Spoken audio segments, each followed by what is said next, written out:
guys are having an absolutely fantastic morning, afternoon, or night, whatever it is for you when this video finally reaches you. Today's video, you guys, is one that I'm really interested in sharing with you because it's not only the story of a fellow Reese's Pieces, but it's also a cautionary tale of why you should never pray for a doll to come to life.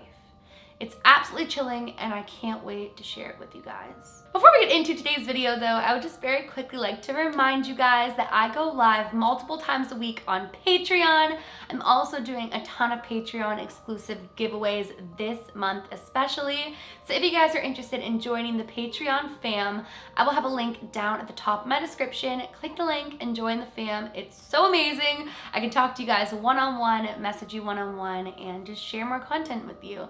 But if not, absolutely no worries. Just by watching my videos is support enough.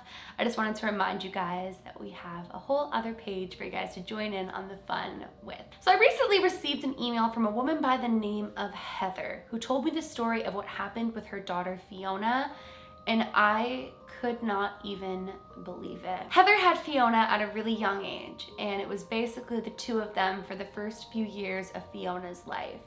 However, bills got tight, money got tight, and she decided to move back in with her mom so that Fiona could have a better chance at life for that span of time that she was saving money. Now, Heather's mom was always really religious. She would pray for absolutely anything that she needed, and she would constantly speak on the power of prayer. Now, given that Heather and Fiona had moved in with her mom, this was something that was instilled in Fiona from a really, really young age. Fiona was always told that if she had any worries or wants or needs, to pray on it, and that God would make that a reality for her. So in the early years of Fiona's life, everything that she would want or worry about, she would pray for to God. If she wanted a new coloring book, she'd pray to God. If she wanted to make sure her family was safe and secure and comfortable, she would pray to God. And every single night would consist of a nightly prayer. At the beginning of the prayer, they would say their traditional family prayer, and at the end, Fiona would say, "God, I pray for blank." This went on for quite a few years, up until Fiona was around 8 years old. On Fiona's birthday, her grandfather would gift her this beautiful little porcelain doll that brought her so much joy. Now at first, Heather told Fiona she wasn't allowed to play with a porcelain doll like that. They were supposed to be displayed and put up on a shelf or up on a dresser or something like that. That porcelain dolls were fragile and they could break. But Fiona insisted and said that she loved this doll more than basically anything in the entire world, and all she wanted was to play with this porcelain doll. So they explained to her that she'd have to be really, really careful with the doll and make sure that the doll was always kept safe. So months go on, and eventually it's been 1.5 years, and Fiona and this doll are still as inseparable as ever. Fiona was really gentle with the doll, would talk to the doll and spend time with the doll, but eventually Fiona started to get quite sad. Fiona told her mom that the kids at school told her it was weird that her best friend was a doll because her doll couldn't speak to her or play with her or be a real friend to her. And so Fiona told Heather that all she wanted was for this doll to come to life. Now Heather told her that was really sweet, but dolls are to play pretend with and use your imagination with and love, but that dolls can't possibly come to life. Except that night during prayer, when Fiona was on her knees praying, she prayed that her doll come to life. Now immediately Heather said, "Fiona, you can't wish for that." And Fiona closed her eyes and said, "I pray that no matter what, this doll come to life like a real child." Heather didn't think much of it. Honestly, she just thought that her daughter was going to be filled with disappointment when her doll didn't come to life. But a couple of days later, while at dinner, Fiona told the family that her doll had come to life, that her doll's name was Lucy, and that she told her she'd be her best friend for life. Now, the family was a little bit confused. They asked Fiona, "What do you mean your doll has suddenly come to life and her name is now Lucy? This doll never had a name before." And Fiona said, "Lucy spoke to me and she is here to stay. She heard my prayers and she entered my doll. Now, the family thought that it was really strange, but also didn't think too much of it, and their lives continued. Fiona would play with this doll every single day, every single night, talking to the doll as if the doll were answering her, playing with the doll as if it were a real child. And then when strange things started to happen in the home, Fiona would say, "Lucy did it. Lucy did it. It was Lucy." Now, the standard stereotypical doll hauntings started to happen in the family home, and Heather had no idea what had happened or why it was as though maybe Lucy was more than just a doll.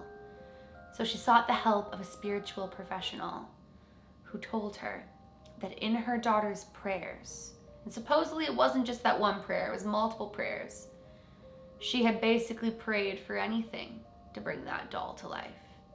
She said, "No matter what, I want this doll to come to life."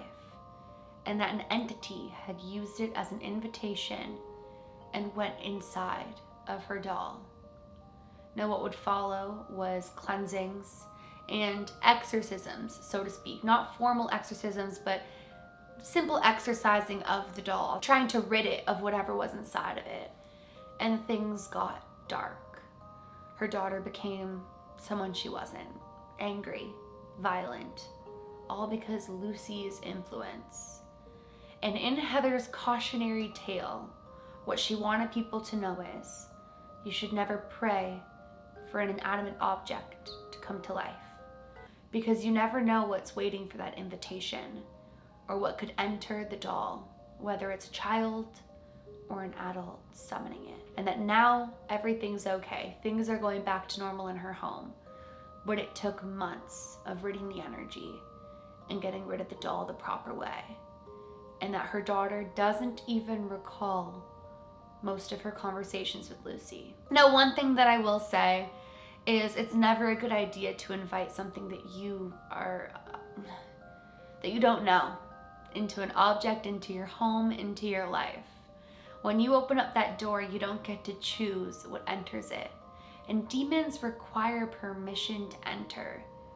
So even in a child doing it, or an adult doing it, you could be praying for something to possess that doll, but you'll never know what truly enters the doll or what you're inviting into your life.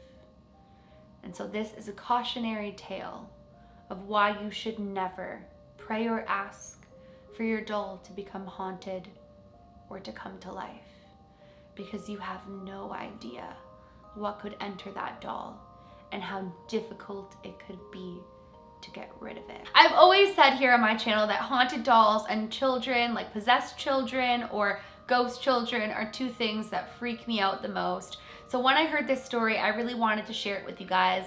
Heather wants you guys to know that everything is absolutely okay now. They have cleansed the doll. The doll is no longer in their possession, but she truly believes that her daughter, in praying for her doll to come to life, opened the door for something evil to come into their existence. And to this day, her daughter still has nightmares of the doll and has a whole new perspective of the doll now that the doll isn't in their possession. She wants to never hear about Lucy again, but she doesn't remember what Lucy used to tell her or her experiences with Lucy. Well, you guys, that is it for today's video. I really hope that you guys enjoyed it. I found the story really eerie, and like I said, haunted dolls and children are just two things that really freak me. Well, children don't freak me out. Haunted children or possessed children or ghost children do. I actually quite like kids, and I can't wait to have some of my own someday. That sounded so bad. Haunted dolls and children freak me out. No, you guys know what I mean. But I wanted to share today's video nonetheless. Before we end today's video, I just want to remind you guys that if you're new to my channel or you're just not yet subscribed but you enjoy my videos, make sure you go ahead and click that subscribe button, because I am uploading every single day this month, and I also upload every single day in December. So for the remainder of the year, there's going to be a whole bunch of content. So make sure you go ahead and click that subscribe button, and also please give this video a big thumbs up if you did enjoy it. Remember, my loves, do all things with kindness. And until next time, I love you guys.